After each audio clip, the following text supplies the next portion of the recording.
No matter what industry you're in, the technologies and methods that drive it are going to change. Your customers might demand new solutions, or your competitors might be changing their tactics. To stay relevant, you need to commit yourself to reinventing yourself and your career. A book called Disrupt You, written by Jay Samit, a digital media innovator, talks exactly about this. You don't need the most innovative ideas to start and succeed with a business or climb up the company ladder fast. In fact, all you need is to think like a disruptor. But who or what is a disruptor? And how you can become one. Being a disruptor is a state of mind. Disruptors reinvent themselves and their careers. They're not afraid to lose their jobs because they create them. A true disruptor will change the market or system forever. For example, creation of TikTok changed the social media industry.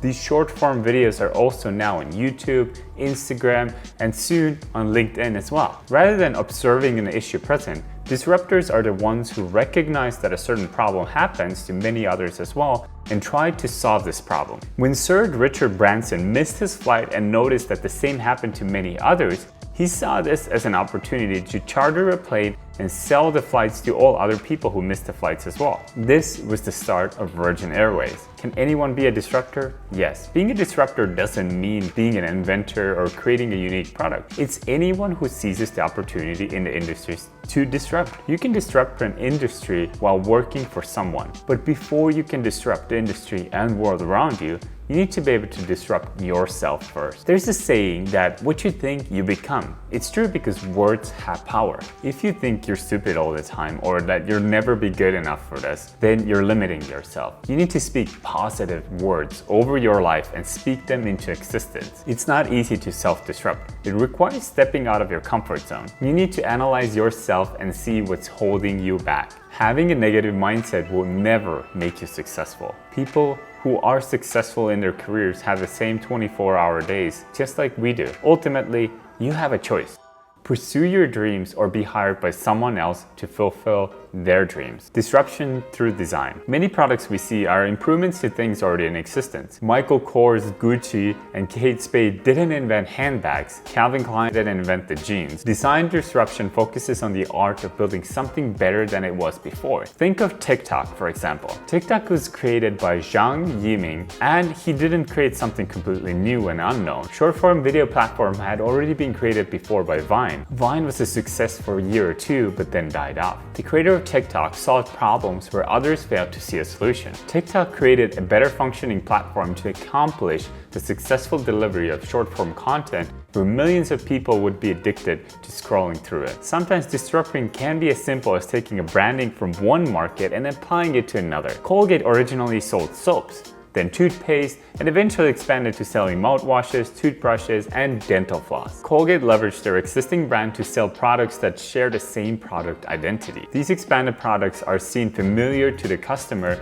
because of the trusted brand that's originally built up. Sir Richard Branson was able to create other brands in addition to Virgin Airways, such as Virgin Comics and many more, from Virgin Cola to Virgin Brides. Although not all his brands turned out to be a success. When extending a brand is done poorly, you can end up with insanely bad ideas. Colgate also created Colgate's kitchen entrees. They assumed that they can leverage the brand's popularity to sell ready-made meals, but the customers associated Colgate with toothpaste and the taste of one. So food was not what people were looking for in Colgate. The key idea for expansion of an existing product is to tap into the consumer's feelings about the brand and match your product with the already established brand. Disruption can happen through a redesign of a website. Internet shattered the travel industry when Expedia, Priceline, and Travelocity eliminated independent travel agency businesses. There was a time, way before the internet, when people had to call or go to a travel agent's office to find out about traveling offers,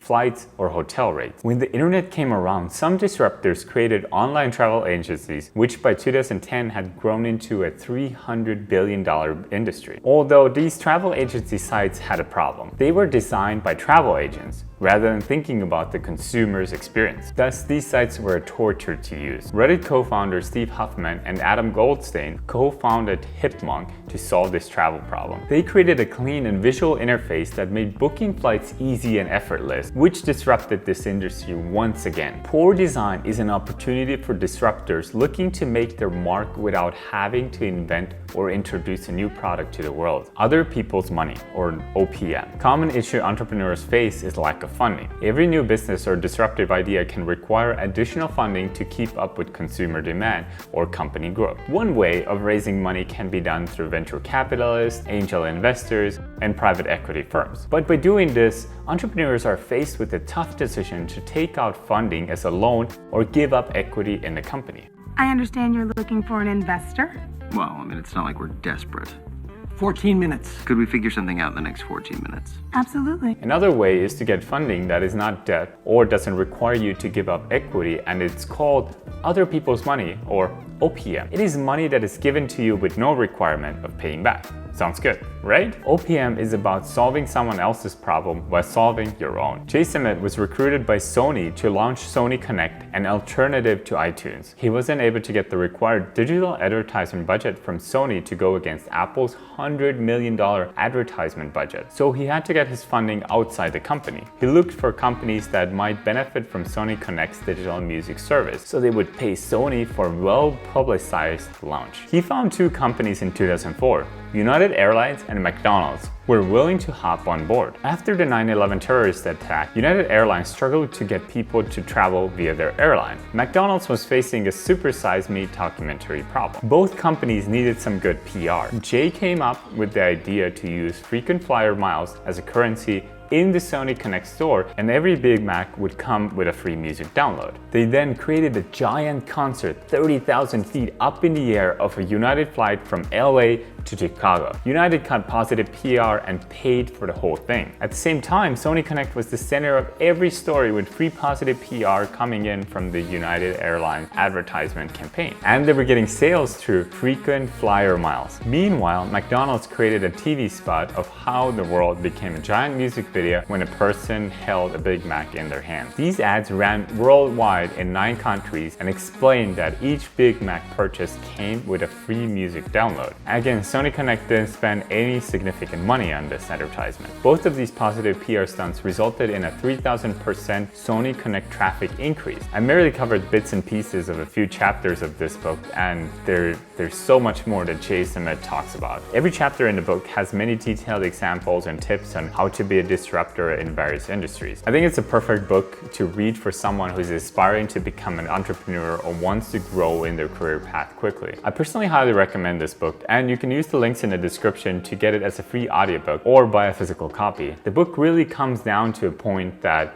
we need to take some risks in order to achieve success and be a disruptor. The majority of people are not willing to risk what they have built for the opportunity to have something better. Thanks for watching, and if you want to see why I decided to quit my job, click on this video right here. Other than that, subscribe, like, bye!